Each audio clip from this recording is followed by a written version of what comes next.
Hello and welcome back. This is video number 3. We're going to talk about similar interests. In specific, we're going to take a look at what we call affinity audiences within the Facebook Audience Insights tool. And what this is they are audiences that are related to the generic or general audience. So for example, if you think about maybe basketball, somebody who's interested in sports or basketball, they may be interested in other things like running, and that would be an affinity audience. Now, the reason why we want to take a look at this is what this allows us to do is it allows us to broaden the amount of content that we can create. So let me go ahead and show you some examples of them. Okay, so I'm back at the Facebook Audience Insights free tool, and what we want to do is we want to click on Page Likes.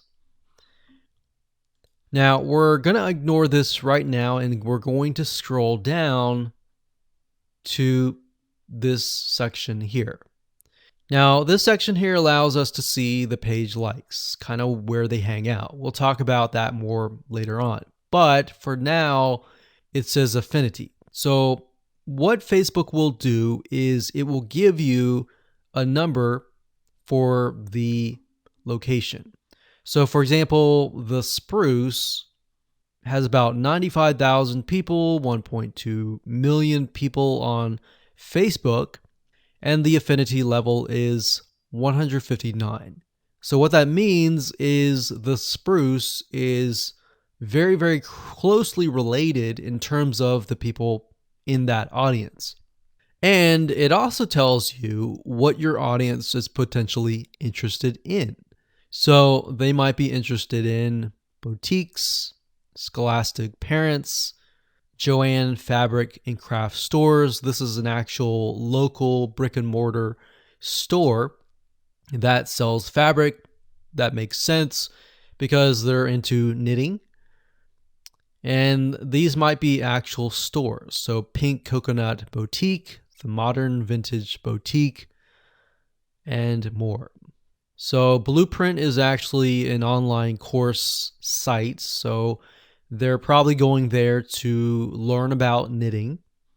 But we can get an idea of how closely related it really is. And based upon that, we can broaden our content. Hello and welcome to video number 6. Let's talk about powerful words, because the combination between images and powerful words equals great content. It's simplified content, but it's enough to get your audience engaged.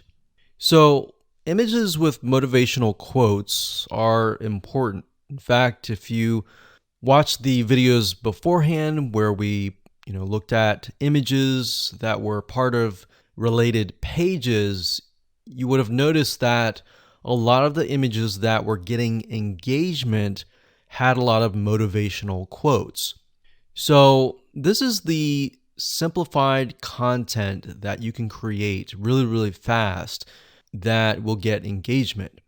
So we're going to show you how to find quotes that are appealing to your audience. We're going to show you how to find images and more. Okay, so we're going to keep with the topic of knitting simply because we utilized that as an example in the previous videos. But what you need to do is simply go to google.com and do a search for these terms.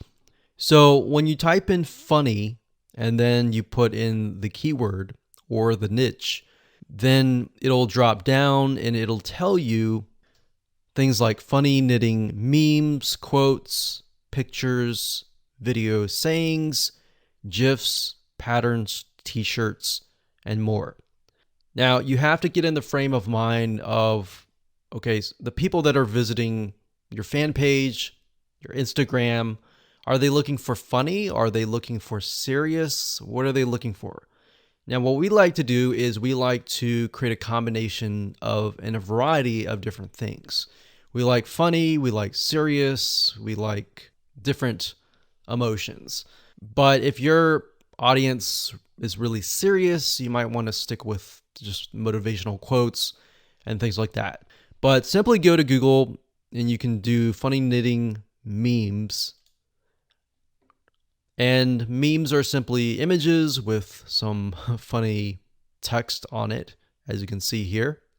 And a lot of times you'll see things like 324, 146 best knitting memes. So that will give you some ideas on different content pieces that you can create. Now, obviously, as I said earlier, do not plagiarize, do not copy it as it is exact, but you can always rewrite it in your own words. You can always use similar images and things like that.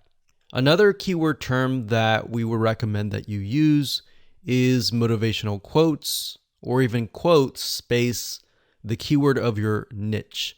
So as you can see, motivational quotes, knitting, we can see other variety of search terms here. But if you scroll down, you'll see other things like this: 167 best knitting quote images, 25 best motivational knitting quotes, and all this. So what you're trying to do is simply, for now, get an idea of the images, and again, look for patterns. So are you seeing a similar color being used or a similar word being used?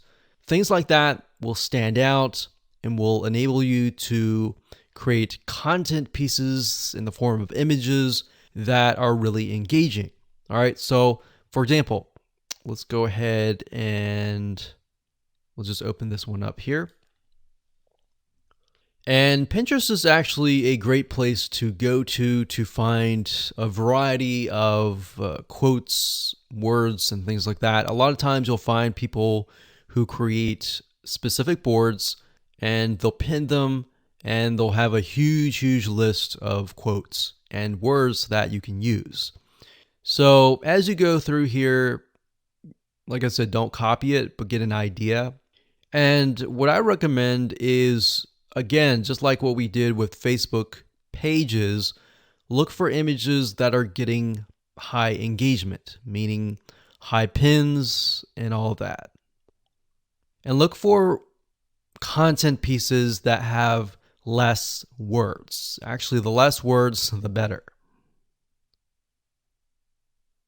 So that's one way of going about doing this.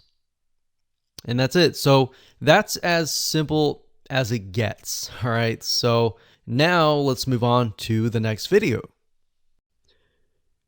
Hello and welcome to video number 8. We're going to talk about organizing your content. So in the previous video, we talked about how to go about creating those pieces of content really fast, as you saw.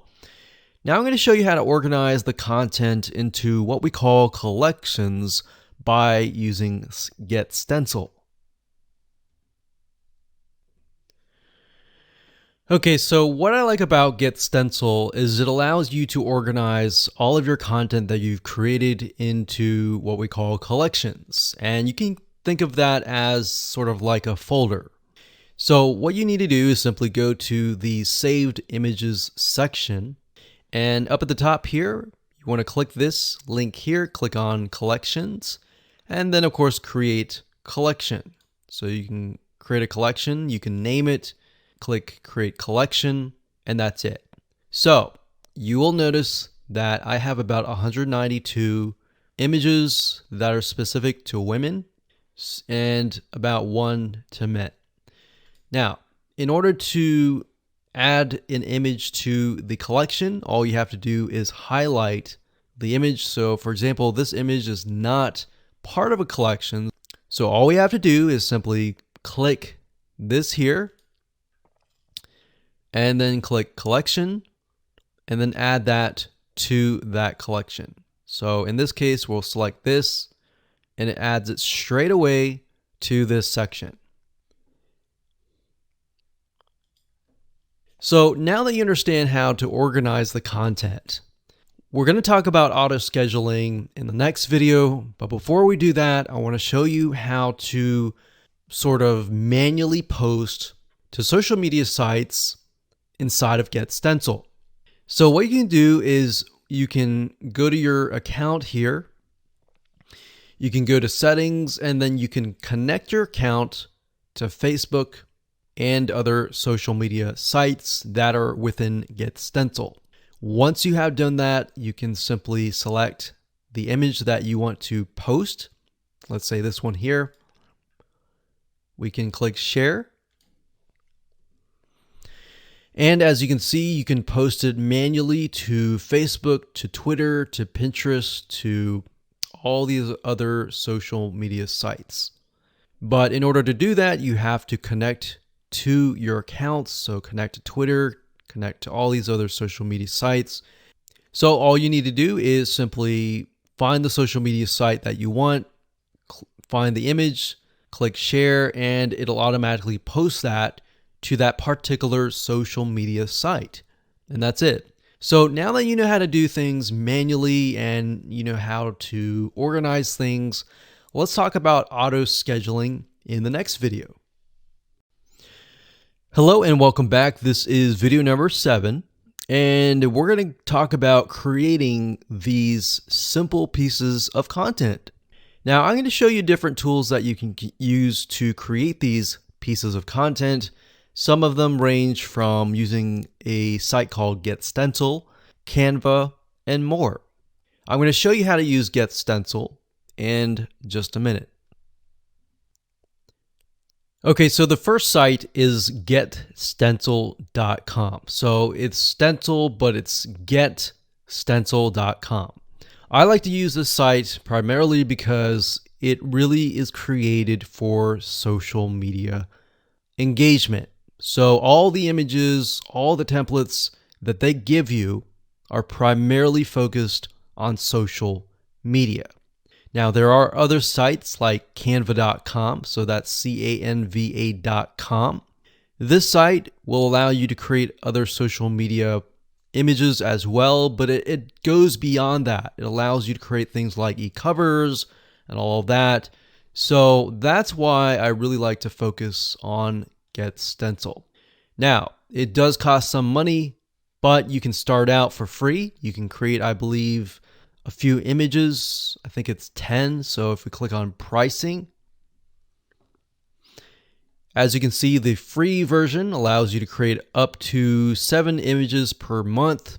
What I recommend is go with the free version first, utilize it first. If you like it, then upgrade. All right.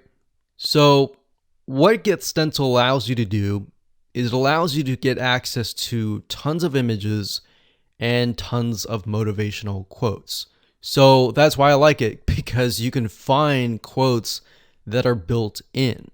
Now, even though maybe you're focusing on knitting, scuba diving, or whatever niche that you're in, you can utilize the quotes that in the words that we talked about in the previous video. But if you are aware of the audience and they're all women, maybe they're all men, you can use generic motivational quotes that are built in to GetStencil. So to give you an idea of how to go about doing that, let me go ahead and log into my account and show you around. Okay, so I went ahead and logged into my GetStencil account, and this is what we see. So when you have the free account, you will still see all of the images, but the images that you don't have access to will have a lock. All right, so that will tell you that you'll need to upgrade. But for the most part, I would say start with the free version so that you can get a hang of it. So what I recommend that you do is do a search for photos that appeal to your audience. Now, the reason why we did the audience research and looked at the affinity audiences and all of that was to gain a broader spectrum. So not only are we looking for a specific niche, but we're looking for images that appeal to that person. So if we know that our niche is filled with all women, we may want to stick with images that appeal to women. So for example, animals, beauty and fashion, and maybe love, maybe nature, maybe people, maybe textures. So you see what I'm saying here? We are really not focusing specifically on the niche, but we're really focusing on the person. All right. So let's say we want to use a generic motivational quote for that audience. This is how super and fast and easy it is. So let's say, for example, we want to use this one here. So all you have to do is simply click it. It gets in the background and you can enter text. So you can double click this and enter any text you want based on the content and the powerful words that you have researched. Or you can simply go to their quotes section and you can see that they have about 10,000 plus quotes. So we can think, okay, the audience is women, so maybe we can focus on something like confidence. So what we can do is, and what we like to do is, if it is women, we like to try and find quotes by women. So that way we stick with the audience. So we could click on that. And what's nice is when you click on that, it'll automatically create the text. So we could move it over here like so. And do that. Now, of course, when you're ready to edit it, you can go ahead and change the text size here. You can change the line height, the drop shadow, if you want it to stand out. You can italicize it, you can underline it like that. You can change the text color, you can change the outline color, which is the outline or the border around the text. And of course, you can change the background color as well. So if we wanted to do something like that, we could do that. But in general, we like to kind of stick with a generic, something like this, like that. And when you're done, all you have to do is click on save. And you could save it as a template if you wanted to. So we could click on save. And it'll save the image. And what's nice about Get Stencil is it will actually save it to your account. And there we go. Now, if you don't want to use something like that from scratch, you can go ahead and click on templates and you can look for featured templates. So if you go through here and you find a template that matches something that you have seen based on the research that you have done previously, you can go with that. So we can go through here. We can click this one here.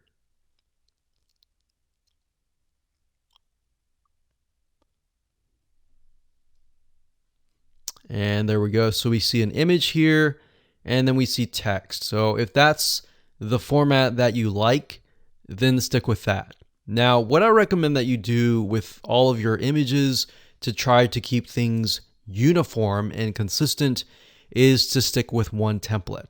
That way, as people get to know you better and they follow you and they engage with you, that format will embed into their minds. And whenever they see that format, they will think of you. All right. So psychologically, that is what happens. All right. So that's how easy it is to create content with Get Stencil. We utilize this all the time and we create tons and tons of images with powerful words and quotes and funny comments and all of that. And we actually outsource this out. So we have someone and we can say we want 365 images with quotes by women. Or you can create an Excel spreadsheet and ask them to copy the words in and ask them to find images that fit that demographic. Or another thing you can do is if you want to find images that directly relate to that particular niche and you can't find that within Get Stencil, you can go to a royalty-free site, you can purchase the images, and then of course you go to Uploads here and simply drag and drop the images right here, or you can select this and then find the images and upload them, and there you go. So that's how easy it is. And let's talk about organizing your images in the next video. Hello and congratulations on getting access to this video course on social media content marketing. So we're going to talk about a super easy, super simple content marketing strategy that you can implement to create content in the form of images that will not only attract your audience, but get them to engage with your content as well. So let's go ahead and dive in. So this is the introduction to simple social content. Now, before we jump in, I want to talk briefly about mindset, because I want to make sure that you're in the right mindset before we get started. You see, there are all sorts of content marketing out there, but the goal here is to keep it simple with captivating images and a short but powerful message. And I'm going to show you what I mean in just a second. So in other words, we're going to keep it short and simple. The second goal is to mimic, not necessarily copy or plagiarize what's out there, but to mimic what works. So we're going to take a look at content out there that is getting high engagement and how you can kind of replicate it as well. So what I want to do now is give you a quick overview of what's inside this video course. Of course, this is video number 1, which is the introduction. Video number 2, we're going to analyze your audience. So before we can go ahead and create content, it's crucial to analyze your audience and get an idea of their similar interests in video number 3. Video number 4, we're going to find out where do they hang out. And of course, video number 4, we're going to talk about where do they hang out, because that's important. Video number 5, we'll talk about magazines. What kind of images inspire them? And magazines are a great place to find images that intrigue, that engage, and that attract your audience. And video number 6, we're going to talk about powerful words that you can use in your images. Video number 7, we're going to talk about creating them. And of course, video number 8, we're going to talk about organizing your content images. And of course, last but not least, number 9, we're going to talk about auto scheduling to make sure that your life is going to be a lot easier. You don't have to sit at the computer every single day posting these images. Okay, so let's talk about what you need to do to get started. Obviously, you're going to need to know what you're going to sell. You'll definitely need to have these social media presences, such as Facebook, Instagram, Pinterest, and more. Now, you specifically want to target social media sites that are image friendly. So for example, Instagram, most people simply post images. Facebook, you can post content, but images are really good. And Pinterest as well. You also need to have a brief idea of your audience. It doesn't need to be exact for now. We'll clarify that, but have a brief idea. Start painting a picture of what your audience looks like. And we talked about social sites. And of course, you'll need some money for apps to automate your scheduling. And of course, if you're low on money, you can definitely post the images and content yourself without scheduling them. With that said, let's move on to the next video. Hello and welcome to video number 5. We're going to talk about magazines and what kind of images inspire your audience. Now, the reason why we're going to be using magazines is because this form of content marketing uses a lot of images. And magazines are a great resource of figuring out what actually works. Now, if you think about it, magazines, a lot of them are run by big companies. Yes, some of them are run by smaller companies, but for the most part, magazines typically invest millions into finding what works and what doesn't. So let's go ahead and give you some examples. Okay, so finding magazines are actually very easy to do. All you have to do is simply go to google.com, type in the keyword, and then space magazines. So in this case, we're going to stick with knitting. So we got knitting magazines. And as you can see, there are all sorts of knitting magazines here. Now, what we're trying to look for here are patterns, similar things.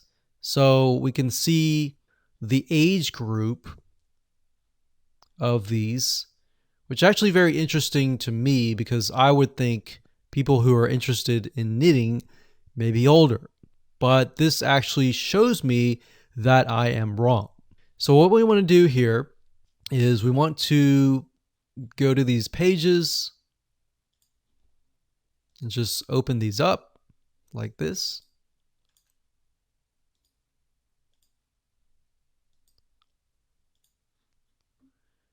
And let's just take a look at a few.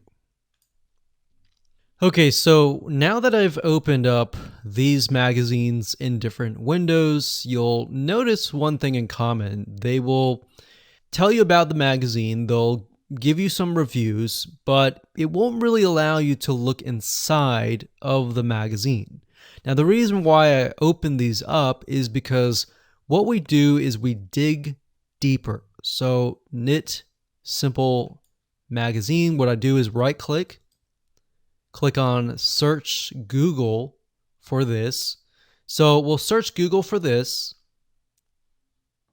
We'll scroll down until we find the website. So if we scroll down, we can see it is knits or knitsimplemag.com. We're going to go to this page, and here we are. So when we're at the actual website, they are going to show you even more images inside of the magazine. So that's kind of a hack and different way to dig a little bit deeper. So we can see that it's very colorful in terms of images. They use a lot of blues. I've noticed that with the Spruce website, and then of course this one here. And what we're looking for is a pattern. So they use a lot of pinks, a lot of blues, a lot of yellows.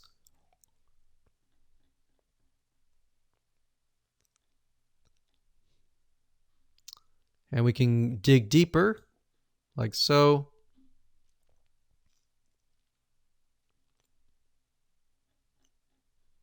So what you want to do is simply look through this and get a better idea of the different images, the different colors that stand out. All right, so I'm going to close this down. I'm going to go to the next one. This one is Interweave Knits Magazine. I'm going to do the same exact thing. We're going to right click, do a search on Google, and see if they have a website. And this one looks similar.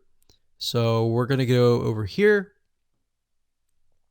So it looks like they are covering a wide variety of different topics, but this one here gives us an idea of the coloring, the patterns, even the demographics. So we see this lady here. She looks like she can't really tell if she's at the beach or something. But you want to look at the backgrounds and get an idea of, okay, this looks like a garden. Let's use a garden graphic and all that. So location is key. Demographic is key. and colors are key. So what you want to do here is just simply go through magazines, like I said, jot down colors, jot down patterns that stand out. And once we have that information, we can move on to the next step. Hello and welcome back. This is video number 2. And in this video, we're going to talk about analyzing your audience. So like I said beforehand, before you can go ahead and create content, which is what most people do, you need to have a good picture of who your audience is, what their dislikes are, what their likes are, and all of that. So what we're going to do here is we're going to be using a tool that's free called Facebook Audience Insights. And what this tool is it's a very powerful tool that has tons of data on your audience. And it'll allow us to gain a clearer view of your demographics, who it is, are they male or female, are they a certain age, what do they like, what do they do not like, and things like that. So we're going to keep it simple and give you some real life examples, and it's not going to be complex. All right, so let's jump right in. Okay, so right now I am at the Facebook Audience Insights, and to get to this page, all you need to do is simply go to facebook.com/ads/audience-insights. You'll log into your Facebook account and you'll be able to access this page.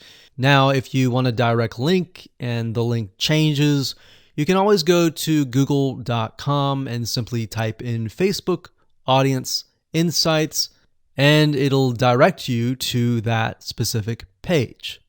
Okay, so what this tool does, like I said, is it allows you to analyze your audience. And we want to have a more granular, very specific idea of who that might be. Now, when you start this up, you're going to see it says choose an audience to start. You can do everyone on Facebook, which is what we're going to do, or you can have the option of people who are connected to your page. Now, if you do have a Facebook fan page, this is nice to have because this will give you an idea of exactly who your audience is that is connected to your page. Now, in this example, we're going to choose everyone on Facebook. And there we go. Now, by default, it will most likely list your location. If we want to target a person of a specific location, you will enter that here.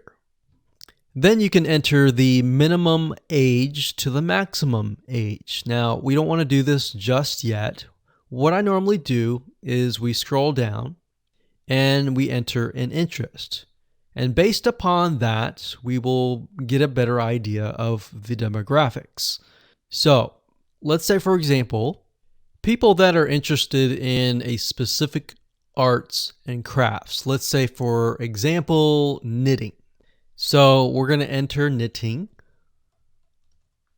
So we see that here. We're going to select that. And we see this over here. So as you can see, I did not choose any of this. I simply entered the keyword and then I got this information here. So based upon Facebook is saying that there are about 5 to 6 million people in the United States of America that are interested in knitting. Now you can change that location to something like Australia, to Canada, to a different location. But for now, we're simply just interested in the types of people. So the demographics here, we can see that the age and gender, 88% are women and 12% are men. So based upon this, we can see that knitting, it's mostly women. All right, so because it's mostly women, we are going to want to target women. So the images that we have need to attract women. Now, if it's 50-50, you might want to choose images that are specific to that interest. So when we take a look at the age, we can see that even though it's women, the majority of them are actually in the 25 all the way down to 64 and more. So we got 19%, 20%, 19%, 19%, 17%. Now this is 7%, which tells us that the age group from 18 to 24 is a little bit interested, but not as much. In fact, we can see for males is 30% here, which I would never have known. And that's why guessing who your audience is, whether they're male or female, and all of that information by yourself is actually quite dangerous. So you really need to use this tool. So we can see relationship status. We can see that the majority of them are married. The majority of them have a college education level. We can see job title. We can see that the majority of them are 31% administrative services. The second one is sales, and the third one is management. So this allows us to kind of paint a picture. Now, if you want to zoom in on a specific age group and gender, you can simply click that area of the block. So let's say, for example, that we want to focus on people that are 25 to 34, or actually let's pick the one that's highest, 20%, 35 to 44. So if you click that, what Facebook will do is it'll hone in on this specific group. Now, when we click that, we can see that about 900,000 to about 1 million people are in this specific group. Now, if we scroll down, we can see it's about the same: married, college education level, administration services, management. And that's interesting because remember we saw sales being one of the third highest. When we look at this specific group, we can see that it is non-existent. So what you want to do here is simply write down what you see. So we're going to talk about page likes and all of this in a different video. But for now, let's keep it simple. Hello and welcome to video number 9. We're going to talk about auto-scheduling your content. Now, here's why you want to auto-schedule your content. As you begin to create more and more content, a lot of times you can create just using this method of simplified images with motivational quotes or words. You can create content at a very, very fast rate. And you could either do it yourself, or you could hire somebody and tell them, hey, I want you to go ahead and create maybe 365 days worth of content and pay them a couple $100, but then you're left with so many pieces of content that you need to auto schedule. So as you can imagine, auto scheduling is important to make your life a lot easier, but it's not just that. As you are aware of social media sites like Pinterest, like Facebook, Instagram, and more, these sites like to see you publish daily or on a consistent basis. And not just that, as you can imagine, your audience that comes to follow you, they're looking to hear from you on a day-to-day basis. So what ends up happening is it's a win-win situation. You're winning by saving a lot of time on your end, and in addition to that, you are also giving your audience content, increasing your engagement, and thereby the social media sites will see that and their algorithm will kick in and get you better rankings. So what kind of tools can you use? Well, let's talk about that right now. Okay, so over the years, we have tested many different social media management tools, and we've really come down to these few tools.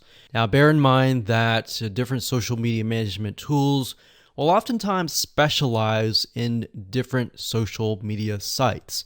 Some will have some will have others, and some will not have others. So that just keep that in mind there. Hootsuite.com is one of the really good platforms for not only social media management, but for bulk auto posting.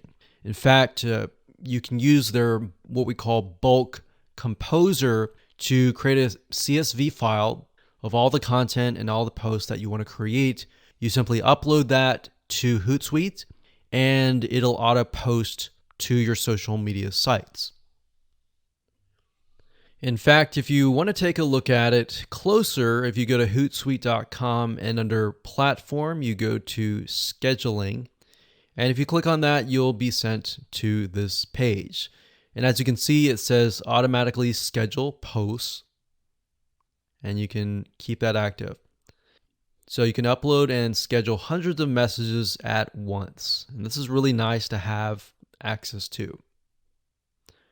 Now, one note that I want to make before I talk about the other tools is that whenever you do auto scheduling, don't base it upon your own time zone.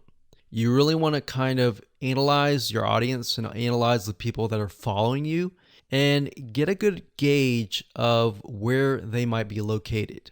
Now, that might be hard because some people are located everywhere, but you want to get a generic or general idea of where most people are located.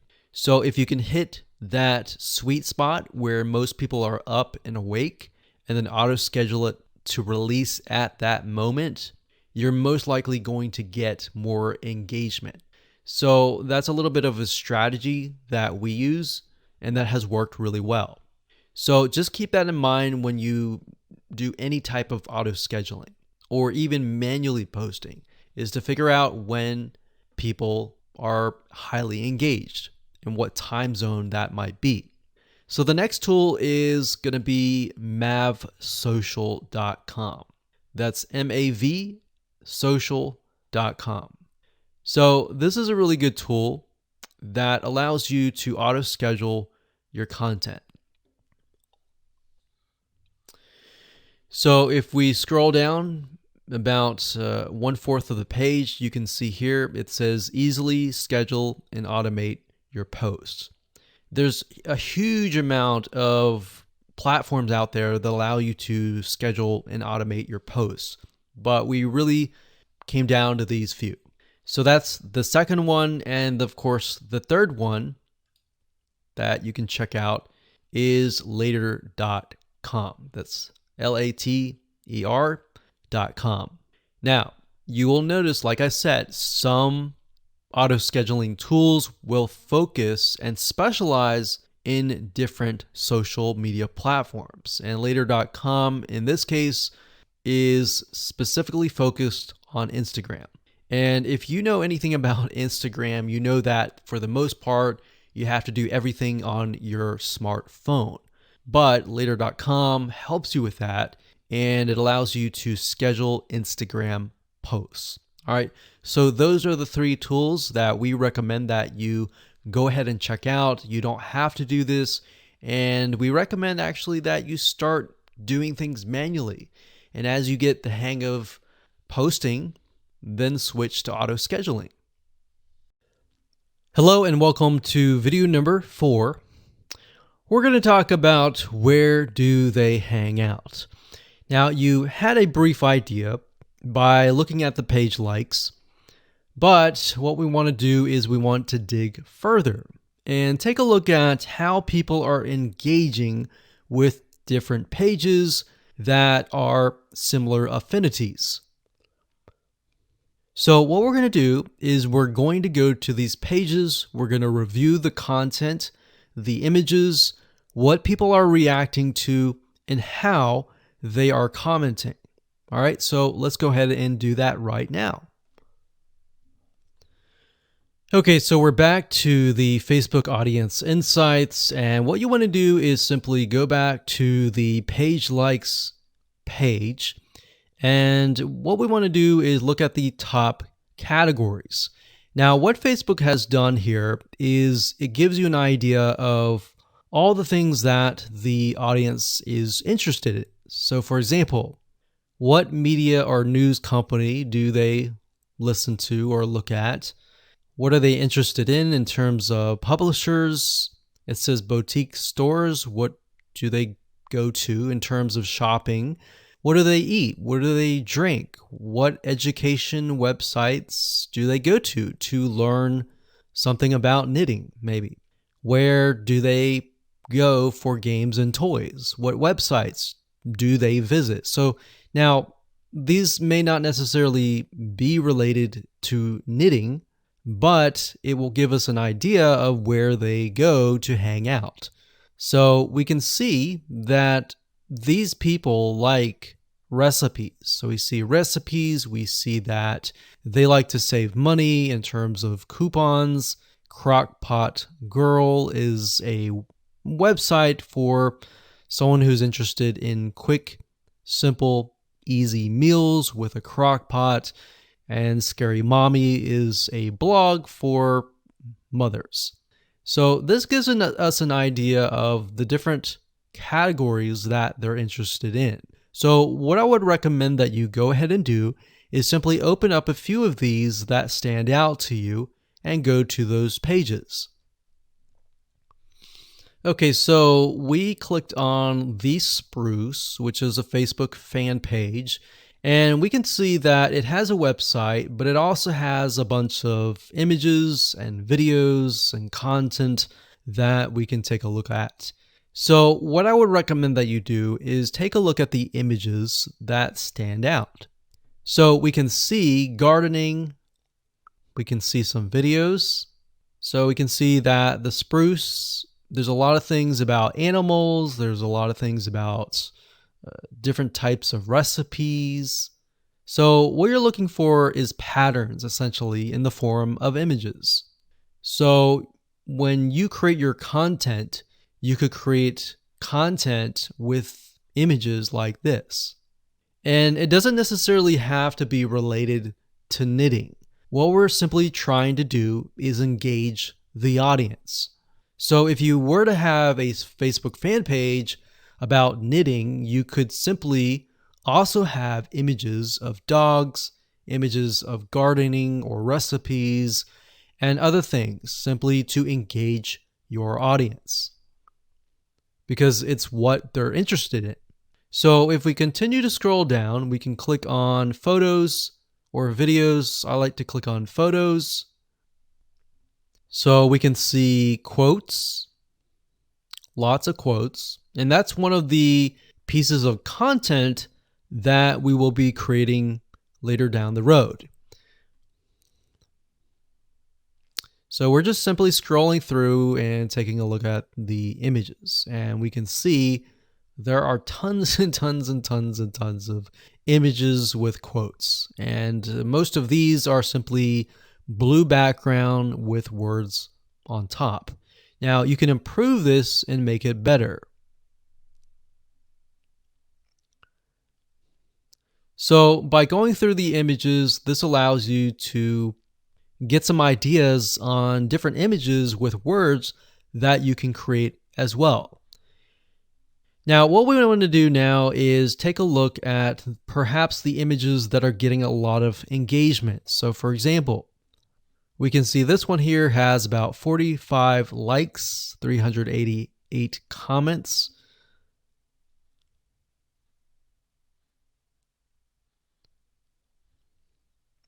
And as we're going through, what I notice is that the ones with the blue backgrounds, for the most part, actually have a lot more engagement. And that's interesting. So let's go to another page.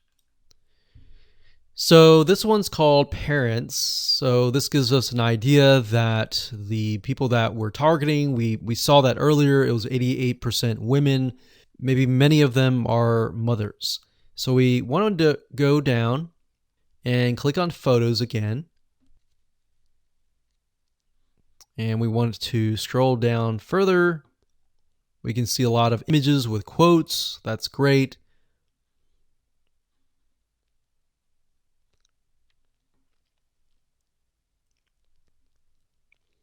And if you find an image that is getting a lot of likes and comments, you can look at them and maybe not necessarily plagiarize or copy, but find a really good image that fits this and perhaps rewrite the quote. So what we're doing here is we're not necessarily copying, but we're finding what works and simply creating the content based upon that. So what you want to do is you want to go through all of these different pages and do what we are doing right now. Jot things down on notepad or paper and get an idea of what different images you want to use.